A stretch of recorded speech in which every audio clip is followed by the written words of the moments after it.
আপনাদের পার্বত্য এলাকায় জিনের উপাসনা হয়। এখন বললেন ভাই কেমন করে জানলেন?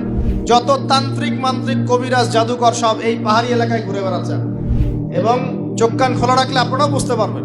জিনের উপাসনা করলে অনেক কিছু ভেলকিবাজি দেখানো যায়। জিনকে আল্লাহ পাক কিছু ক্ষমতা দিয়েছে। জিন অনেক দূর থেকে দেখতে পারে। মনে করেন কেউ একজন এখানে বসে আছে, সে দাবি করছে যে সে অলৌকিক ক্ষমতার অধিকারী, অথচ ওর কাছে জিন আছে। কি আছে? জিন। এখন আপনি শুনেছেন যে অমুক জায়গায় অমুক বাবা আছে, সে অনেক বড় ক্ষমতার অধিকারী, যাই দেখি উনার কি ক্ষমতা।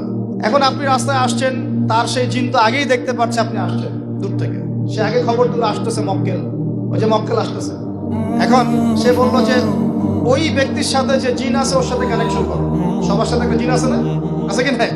একটা করে জিন শয়তান আছে না সবার সাথে? দুইজন ফেরেশতা একজন জিন সবার সাথেই আছে, আছে কি নাই? আপনার জিন জানে আপনার সাথে অতীতে কি হয়েছিল? জানে তো। আপনার জিন আপনার সাথে আছে না শুরু থেকে? তাহলে আপনি 1 মাস আগে কি করেছেন আপনার জিন তো জানে। ও ভবিষ্যৎ জানে না কিন্তু অতীত তো জানে। ও তো ভবিষ্যৎ জানে না কিন্তু অতীতে আপনি কি করেছেন ও তো জানে না? এখন এ ওর সাথে এই কারিনের সাথে যোগাযোগ করছে। এ ওকে বলছে এই তো 1 মাস আগে অমুক মেয়ের পিছনে দৌড়াইছিল, এই 1 মাস আগে অমুক একটা মেয়ের পিছনে দৌড়াইছে, ওই মেয়েকে পাওয়ার খুব চেষ্টা করছে। এ তো 1 মাস আগে ব্যবসায়ী কাজ করছে, এ তো 1 মাস আগে ওই কাজ করছে। এখন আপনি হেঁটে হেঁটে আসলেন, এদিকে খবর পাস করা শেষ, এসে বললেন বাবা আপনার কি ক্ষমতা, আমি আপনার ক্ষমতার নিদর্শন দেখতে চাই। সেই বাবা এখন বলছে যে তুই তো সেই ব্যক্তি না, তোর নাম অমুক না? আপনি তো ভেবাচকা খেয়ে গেলেন। হ্যাঁ তাই তো, আমার নাম তো অমুক। তুই তো 1 মাস আগে এই মেয়ের পিছনে করছিস না? তাই তো, আপনি কেমন করে জানলেন? তুই 1 মাস আগে এই কাজ করছিস না? তাই তো, আপনি কেমন করে জানলেন? আপনার তো চোখ একদম আসমান উঠে গেল। বাপরে বাপ, সে তো আমার অতীতের সব বলে দেয়, সে তো আমার অতীতের সব বলে দেয়। তুই অমুক জায়গায় এটা পাপটা করছিস না? তুই এই জায়গাটা লুকায় রাখছিস না? ব্যাস, আপনার মাথা খারাপ। জিনের উপাসনা করে মানুষ অনেকেই। আর জিনরা কি করে, অনেক সময় আসমানের কাছে যায় সংবাদ নেওয়ার জন্য। সূরা মুলক পড়েন, সূরা মুলকের 1ম পৃষ্ঠা পড়েন। আল্লাহ পাক ওদেরকে তাড়ানোর জন্য আসমানের মধ্যে এই উল্কাপিণ্ড নক্ষত্র নিক্ষেপ করেন।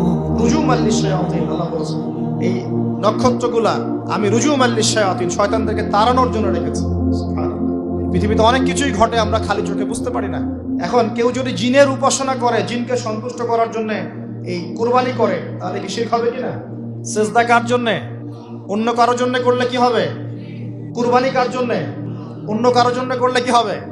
কার নামে কসম করতে হয়? যদি অন্য কারো নামে কসম করি, এই যে এখন বাপের নামে কসম, মায়ের নামে কসম করেন কেন? কসম করা যাবে না এভাবে। মান হালাফা বিগাইরি ইসমিল্লাহি ফাকাদ কাফার, কেউ যদি আল্লাহ ছাড়া অন্য কারো নামে কসম করে সে কুফরি করবে। যদি কসম করতেই হয় আপনাকে আল্লাহরই কসম করতে হবে। যদি কসম করতে হয় কার কসম করবেন? আর আল্লাহর কসম করে কি মিথ্যা বলতে পারবেন? মিথ্যা বললে তো কাফারা দেওয়া লাগবে। আচ্ছা, কাফারা কি? সবচেয়ে সহজ কাফারা হচ্ছে 3টা রোজা রাখা। কয়টা রোজা? 3টা। এখন কসম করবো আল্লাহর জন্য, দোয়া করেন কার কাছে? দোয়া কার জন্য? এখন যদি অন্য কারোর কাছে দোয়া করা শুরু করি, সন্তান কে দিবে? অন্য কারোর কাছে চাওয়া শুরু করি,